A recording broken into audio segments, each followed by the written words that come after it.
The galaxy had long forgotten about the human race. Other species whispered about their possible extinction. Yet somewhere deep in space, a faint SOS signal pulsed, ignored by many, dismissed as a trick or a relic of the past. Few knew that humans from Earth had survived, hidden, and quietly rebuilding their fleets. Captain Daejin stood on the bridge of the warship Hanul's Pride, staring at the blinking screen showing the old SOS coordinates. He was calm but determined. Around him, the crew worked silently, each one trained to respond instantly, each one knowing their mission was more than just survival. It was a warning to the galaxy that humans would not be defeated. Lieutenant G1 adjusted the communications panel. "Captain, the SOS signal strength is increasing slightly. It's almost like something is responding," she said, her voice steady, betraying none of the excitement she felt. Daejin nodded. "Good. That means the survivors might still be alive. Prepare the fleet for jump to the coordinates. We leave in 10 minutes." Outside the bridge, the Hanul's Pride was sleek and powerful, a symbol of human engineering that other species had underestimated for centuries. Its dark armor reflected the dim starlight, and its engines thrummed with readiness. Smaller ships hovered around it, each carrying soldiers and equipment, ready to face the unknown. The Deathworlders had always believed humans were weak, but the reality was far different. Below the deck, crew members checked weapons, sensors, and life support systems. Minacio, a young officer, inspected a row of energy cannons, her hands steady despite the tension. She had been trained for years for this moment.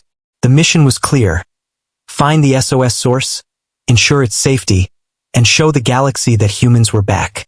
The bridge buzzed as the countdown began. Daejin felt a deep sense of responsibility. This was more than just a mission. It was a test of humanity's endurance, strategy, and courage. Every decision here could tip the balance of power in the galaxy. As the ships engaged the jump engines, the stars outside stretched into lines, and the fleet disappeared into hyperspace. Inside the control room, sensors monitored for any sign of enemy ships. They had to be careful. Any hint of human activity could trigger an ambush by Deathworlder scouts. The crew shared quiet conversations as they traveled. Some spoke of their families back on Earth, others of training missions that had prepared them for this moment. Hay-1, a navigation officer, quietly plotted the course, ensuring that the fleet would reach the SOS location without being detected. It was a delicate balance of speed and stealth, and she performed her duties flawlessly. Hours passed and the signal grew stronger. Daejin watched intently as new readings appeared on the monitors. Something was out there waiting. Not all of the coordinates had survivors, but the energy readings suggested life. It was faint, but it was enough.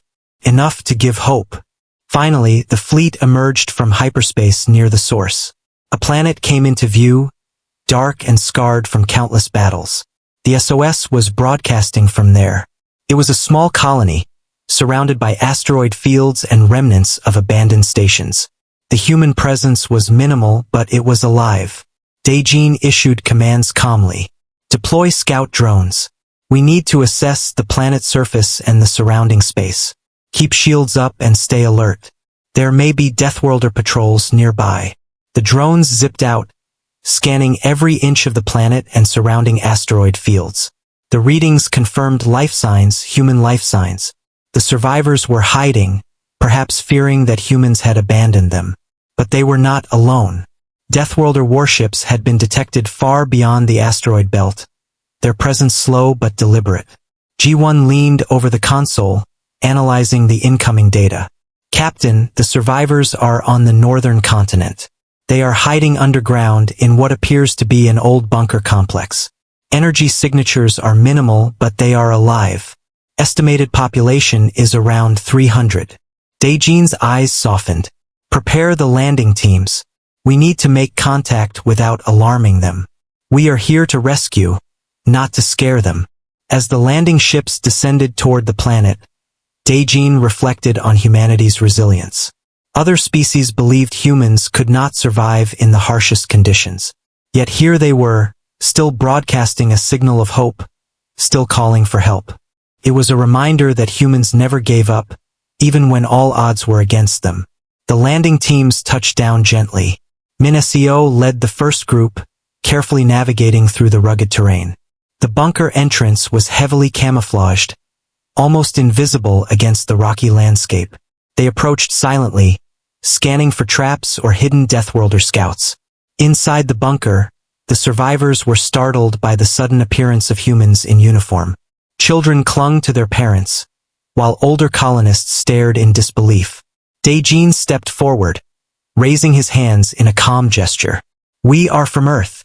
You are not alone," he said clearly. "We received your SOS. We are here to bring you home." A woman named Sujin stepped forward, tears in her eyes. "We thought all humans were lost. We sent the SOS as a last hope. We never expected anyone to come." Daejin nodded, his expression firm but kind. "You were never lost. We are here now. Gather your essentials. We have limited time before the Deathworlders arrive. We will get you to safety."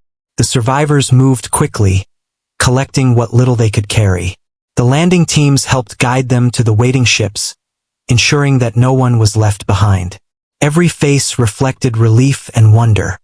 Hope had returned to this corner of the galaxy. Above, the fleet monitored the surrounding space. Deathworlder ships had not yet approached, but the humans could feel the tension. Daejin knew this was only the beginning. The galaxy believed the SOS was lost, that humans were extinct. They were about to be proven wrong. As the last of the survivors boarded the ships, the fleet prepared to leave orbit. Daejin stood on the bridge, looking at the planet shrinking behind them. The SOS had not been lost, and the humans from Earth had emerged. But the shadows of war were still out there, and the galaxy was about to witness the return of a force it had underestimated for too long. The fleet moved away from the SOS planet, carrying the survivors to safety. Captain Daejin watched the screens carefully, noting every blip and movement in the surrounding space. The Deathworlders were still out there, lurking in the shadows of the galaxy, waiting for a chance to strike. He knew that this rescue was only the first step. Humanity had to show strength, intelligence, and courage to survive in a galaxy that had long underestimated them. Lieutenant G1 monitored the communication channels. "Captain, I am detecting faint energy readings far beyond the asteroid belt. There could be Deathworlder patrols moving closer," she said, her voice calm but alert. Daejin nodded. "Keep an eye on them. We cannot allow any surprises. Hey-1, adjust our route to remain hidden while we transport the survivors." Hey-1 worked quickly, plotting a route that would take the fleet through dense asteroid fields and around nebulae. The route was dangerous, but it provided cover and reduced the chance of being detected. The humans moved with precision and care, aware that every moment counted.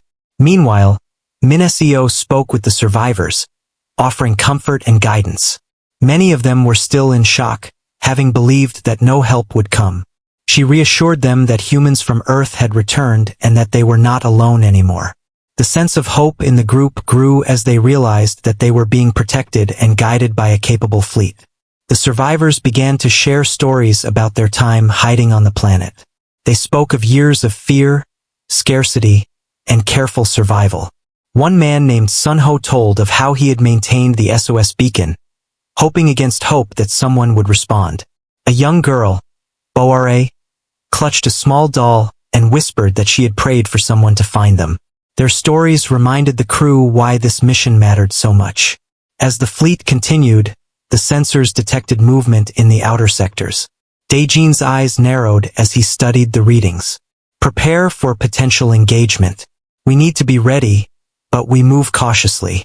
Our priority is to reach the rendezvous point safely." Suddenly, a fleet of Deathworlder scouts appeared, their ships sleek and dangerous, cutting through the dark space. Their sensors had detected some of the human ships. The tension on the bridge rose, and the crew readied their weapons. G1 activated the tactical display. "They're heading our way, Captain. They have spotted us, but we are faster and more maneuverable. We can evade them if we act quickly." Daejin made a quick decision. "Deploy decoys and spread the fleet. Use the asteroid field as cover. We need to confuse them and prevent a direct confrontation. The human ships moved in coordinated patterns, releasing decoy signals that mimicked the fleet's energy signatures. The Deathworlder scouts followed the decoys, firing briefly, but they soon realized they had been tricked. The human fleet took advantage of the confusion to increase distance and maneuver deeper into the protective asteroid field. As they moved, HFY guided the fleet with precision, weaving through tight spaces that the Deathworlder ships could not navigate easily. The humans' knowledge of their ship's capabilities and the environment gave them a distinct advantage. The Deathworlders, relying on raw power, could not match human strategy and adaptability. During the maneuver, Daejin checked on Min SEO and the other landing teams. "Are the survivors secure?" he asked. Min SEO nodded. "They are calm for now. They trust us, Captain. We are doing everything we can to keep them safe." The fleet continued its journey, eventually reaching a safe distance where they could regroup. Daejin called for a short break for the crew to rest while maintaining vigilance. The survivors were moved to more secure sections of the ships, given food, water, and medical attention. In the quiet moments, Ji-won approached Daejin. "Captain, the survivors' hope is inspiring. Their belief in us strengthens the crew's resolve. Humanity has a presence here that others have underestimated for far too long." Daejin smiled faintly. "That is true, and it is our duty to ensure that humanity's presence is felt. We have been underestimated for too long, but now we are emerging from the shadows. We show that humans are resilient, clever, and capable of great courage." HFY updated the course for the next leg of the journey. The fleet would travel through a hidden corridor in the galaxy, avoiding known Deathworlder patrol zones. The plan was to reach a safe system where they could refuel and prepare for future operations. The humans moved with purpose, their minds focused on both survival and the eventual confrontation that lay ahead. During the travel, the crew discussed potential strategies. Daejin gathered his senior officers, including Ji-won, HFY, and Min SEO. "We need to consider how we will handle future encounters. The Deathworlders are strong, but they rely on predictable tactics. We need to use intelligence, coordination, and surprise. We are humans. We adapt and overcome." The officers nodded, understanding the weight of their responsibilities. They discussed using the fleet's technology creatively, from cloaking maneuvers to precision strikes and rapid response teams. Each idea focused on leveraging human strengths: agility, strategy, and ingenuity. Meanwhile, the survivors began to interact with the crew, learning about life on the fleet and the advanced technology humans had developed. Young Boare watched as robots and automated systems moved efficiently, fascinated by the human ingenuity. Sun-ho shared stories of the old Earth fleet, drawing connections between past and present human achievements. As night fell across the galaxy, the fleet continued its journey. Daejin stood on the observation deck, looking out at the vast expanse of stars. He reflected on the mission, the challenges they had overcome, and the greater battles that lay ahead. Humanity had emerged from the shadows, and now they had to prove themselves not just as survivors, but as a force to be reckoned with. The SOS was no longer lost. The humans from Earth were awake, organized, and determined. The galaxy might have doubted them, but doubt would soon be replaced with recognition. The Deathworlders and other alien powers would see that humans were not easily defeated. And as the fleet moved through the quiet darkness, every member felt the weight of history on their shoulders, ready to face whatever awaited them in the vast reaches of space. The fleet moved cautiously through the hidden corridor, aware that the Deathworlders might be watching. Captain Daejin stood on the bridge of Hanul's Pride, his eyes scanning the sensors for any signs of enemy activity. The survivors had settled into the fleet's routines, but tension remained high. Everyone knew that the galaxy had underestimated humans for centuries, and now it was time to show them what humanity could do. Lieutenant Ji-won monitored the readings. "Captain, we have detected a Deathworlder blockade near the outer rim of this system. They seem to be patrolling and scanning for any unusual activity." Daejin's expression remained calm but determined. We expected this. Prepare the fleet for a tactical engagement, but remember, our main goal is to advance and protect the survivors. We cannot allow ourselves to be trapped. HFY plotted the fleet's movements, planning a route that would take them through the asteroid field near the blockade. The plan was to avoid direct confrontation while using the terrain to their advantage. Every ship had been briefed, and every officer knew their role in the maneuver. The Deathworlder ships moved slowly, confident in their numbers and strength. But they did not anticipate the humans' strategic thinking. The fleet deployed decoy signals, which the enemy followed, diverting their attention away from the main ships carrying the survivors. Humans were masters of coordination, and every action was carefully calculated. Minacio led the first strike teams, positioned to intercept any Deathworlder scouts that approached too close. She gave clear orders, keeping her team focused and ready for rapid response. The Deathworlder scouts fired briefly at the decoys, but none of the main ships were harmed. The humans moved like a single organism, precise and efficient. On the bridge, Daejin reviewed the tactical display. Good work. Keep moving through the field. Once we clear the blockade, we can accelerate toward the safe system. The fleet advanced slowly, using the asteroids as cover. HFY skillfully guided each ship, ensuring that no vessel was exposed to enemy fire. The Deathworlders grew frustrated, realizing that their strength was being nullified by human ingenuity. Their reliance on brute force could not overcome strategy and adaptation. Inside one of the transport ships, the survivors watched in awe. Sunho whispered to Boare, "Humans are brave. They have come to save us." Boare clutched his hand, her wide eyes reflecting hope and amazement. Other survivors shared similar feelings, inspired by the courage and skill of those who had come for them. Suddenly, the blockade detected a faint energy signature of a smaller fleet group. G1 quickly assessed the situation. "Captain, a small fleet is moving ahead of us. They might have spotted the decoys." Daejin nodded. "Deploy a diversion team. Use stealth and speed to confuse them.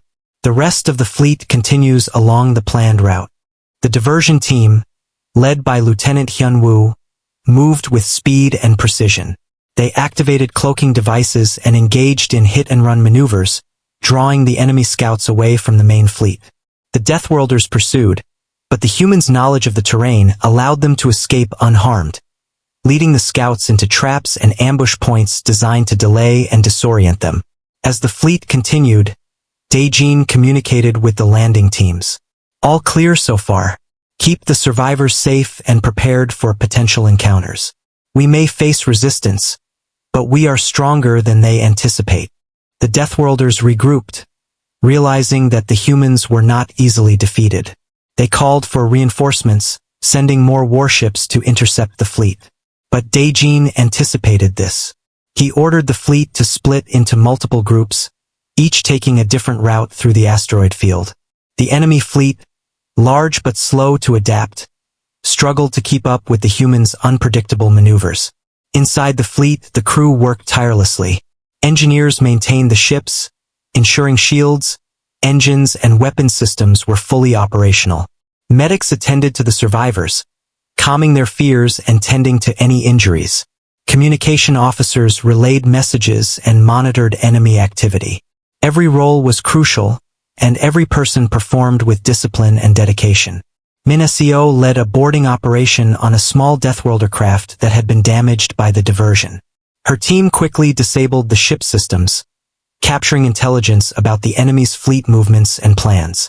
This information was immediately sent to Daejin, who used it to adjust the fleet strategy, staying one step ahead of the Deathworlders. HFY guided the main fleet through a particularly dense part of the asteroid field. "Captain, we are approaching a narrow pass. It will be dangerous, but it will give us cover and prevent enemy ships from following closely." Daejin approved the maneuver. "Proceed with caution. Maintain formation and readiness. We will get through this." The fleet carefully navigated the pass, using the asteroids to block potential enemy fire. Sensors scanned constantly, and any threat was met with precise countermeasures. The survivors remained calm, trusting the human skill and leadership. Every successful maneuver reinforced the crew's confidence and morale. As the fleet emerged from the pass, the blockade was behind them, and the Deathworlder reinforcements had been effectively delayed. The humans had once again used strategy, intelligence, and adaptability to overcome a stronger foe. Daejin allowed himself a moment of satisfaction, knowing that humanity's return was being marked by victories that the galaxy would not forget. The survivors gathered to witness the fleet's success. Boare smiled and whispered to Sun Ho, "They are amazing. Humans are not weak. They are clever and brave." Sun Ho nodded, feeling a renewed sense of hope. The humans had proven that they could face impossible odds and come out victorious. Daejin addressed the crew over the fleet communication system. "We have passed the first challenge. The Deathworlders have learned that humans cannot be underestimated. But our journey is not over. We must continue to show the galaxy that we are capable, resourceful, and determined. We protect our own and rise from the shadows stronger than ever." The fleet continued its journey, moving closer to the safe system where they would regroup and plan future operations. The survivors adapted to life on the ships, gaining confidence in the humans' abilities and finding a sense of security that they had not felt for years.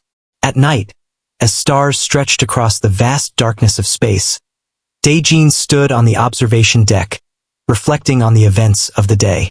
Humanity had emerged, and the SOS had been answered. The galaxy would soon realize that humans were not merely survivors, they were a force to be reckoned with. And the Deathworlders would learn that the shadows could no longer hide the determination, courage, and ingenuity of humans from Earth. The human fleet entered a new star system, where reports indicated that the Deathworlder armada was gathering near a strategically important planet. Captain Daejin stood on the bridge of Hanul's Pride, watching the tactical displays with sharp focus.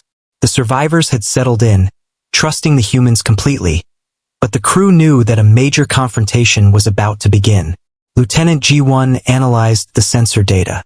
"Captain, the Deathworlder fleet is large. Their ships are heavily armed and shielded.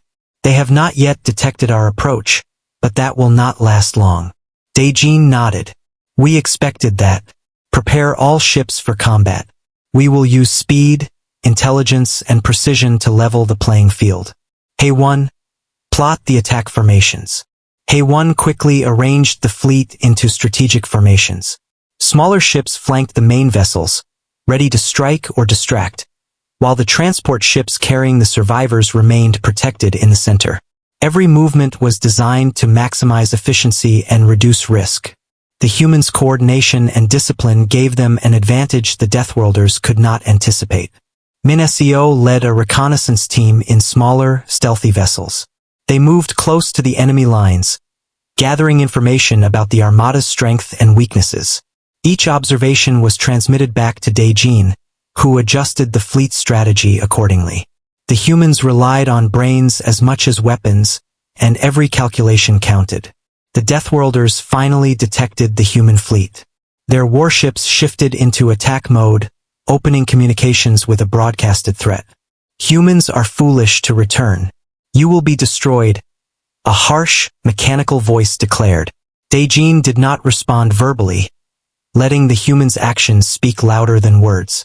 Suddenly, the battle began. The Deathworlders fired first, aiming massive energy blasts at the fleet. Hae-1 guided the ships expertly, weaving through the fire with incredible precision. Decoys and automated drones distracted the enemy, drawing fire away from the main fleet. Humans used agility and clever maneuvers to minimize damage. G1 coordinated the attack on enemy ships. Target their shields and weapons systems. Focus on one ship at a time, disable it, then move to the next. Avoid wasting energy on unnecessary shots. Min-SEO and her team executed daring boarding maneuvers on damaged enemy ships. They infiltrated the vessels, disabling systems and gathering intelligence. Every captured ship provided valuable information and reduced the enemy's strength. The Deathworlders, though powerful, were not prepared for human ingenuity and adaptability. On the bridge, Daejin monitored every engagement. "We must keep the fleet moving. Protect the survivors but apply pressure to their main ships. Use strategy and coordination. Humans are clever, and we must prove it now. The survivors watched the battle from secure locations. Some, like Sun Ho, were inspired by the human skill and courage. Boare clutched his hand, her eyes wide with amazement. The humans were not only rescuers but warriors, showing that they were capable of overcoming overwhelming odds. The Deathworlders attempted to regroup, but the humans anticipated their moves.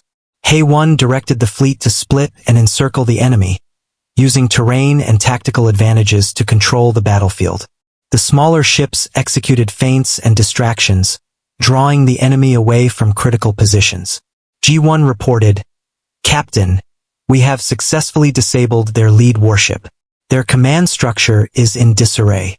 Daejin allowed a faint smile. "Good. Continue to press the advantage. Focus on protecting the fleet while exploiting weaknesses. The Deathworlders will learn that humans are not easily defeated." Min Seo and Hyunwoo coordinated additional boarding missions, disabling multiple ships. The captured vessels provided reinforcements, boosting the human fleet's strength and morale. Each success reinforced the belief that humans could adapt and overcome, no matter how powerful the enemy. The battle continued with intense precision. The humans' approach combined strategy, agility, and coordination, contrasting sharply with the Deathworlders' reliance on brute force. The enemy suffered heavy losses, while the humans maintained minimal damage, proving their resilience and ingenuity. Daejin addressed the fleet. "We are not just fighting to survive. We are showing the galaxy that humans endure, adapt, and overcome. Protect the survivors and complete our mission. We emerge from this stronger than ever." As the battle reached its climax, the Deathworlders began to retreat. Their armada, though still powerful, had been outmaneuvered by humans who combined intelligence, teamwork, and courage. The survivors cheered quietly, knowing that they were safe and witnessing humanity's strength firsthand. The fleet regrouped after the engagement, repairing minor damages and ensuring the survivors were secure. Daejin looked at his crew with pride. "Today, we have proven that humans cannot be underestimated. We have defended our own, rescued those in need, and shown that intelligence and strategy triumph over raw power." The survivors, including Sun Ho and Boare, began to feel a sense of belonging and safety. They understood that humans from Earth had returned, not just as rescuers, but as a force capable of protecting themselves and others. Their hope and confidence grew with every action and every successful maneuver. As the fleet continued its journey to a secure system for rest and resupply, Daejin reflected on the events. The SOS had not been lost, and humanity had emerged from the shadows stronger than ever.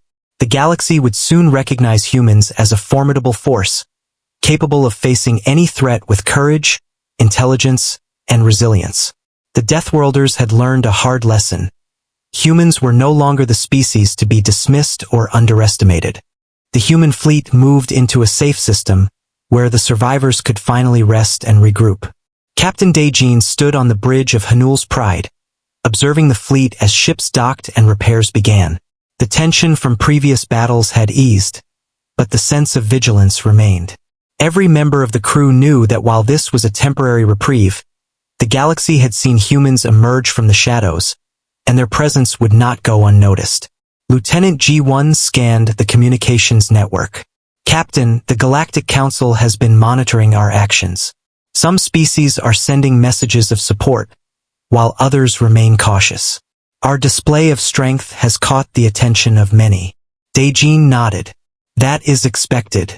Humans have returned, and the galaxy will need to adapt.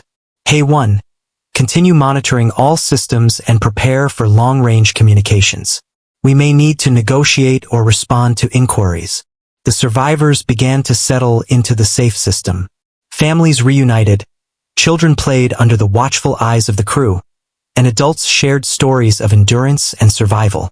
Sun Ho and Boare, along with others, found comfort in the humans' protection and guidance. For the first time in years, they felt hope and security. Min Seo walked among the survivors, checking on their needs and providing guidance. "We will stay here until the ships are fully repaired. Then we will plan our next steps. Humans from Earth have returned to ensure that no one is left behind, she said. Dae-jin called a meeting with his senior officers. Our mission is evolving. The SOS was answered, and the survivors are safe. But humanity's role in this galaxy is not finished. We must prepare to expand our influence, protect our own, and respond to any threats. We have proven our strength, but we must continue to show intelligence, courage, and unity.